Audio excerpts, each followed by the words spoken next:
ನಮ್ಮ ಪಕ್ಷದ ಅಭ್ಯರ್ಥಿಗೆ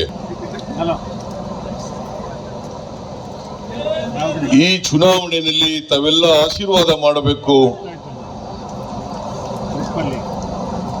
ನಿಮ್ಮೆಲ್ಲರ ಧ್ವನಿಯಾಗಿ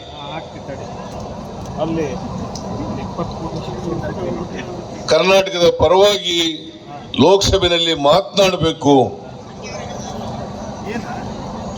ಅದಕ್ಕೋಸ್ಕರ ನಮ್ಮ ಅಭ್ಯರ್ಥಿಗೆ ತಾವು ಆಶೀರ್ವಾದ ಮಾಡಬೇಕು ಅಂತೇಳಿ ನಿಮ್ಮಲ್ಲಿ ಮನವಿ ಮಾಡಲಿಕ್ಕೋಸ್ಕರ ಬಂದಿದ್ದೇನೆ.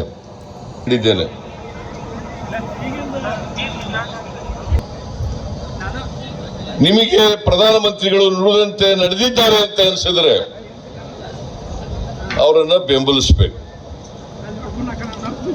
ನುಡಿದಂತೆ ನಡೆದಿಲ್ಲ ಅನ್ನೋದಾದ್ರೆ ಅವರನ್ನ ತಿರಸ್ಕರಿಸಬೇಕು. ನರೇಂದ್ರ ಮೋದಿ ಅವರು ಬಹಳ ಸೊಗಸಾಗಿ ಮಾತಾಡ್ತಾರೆ.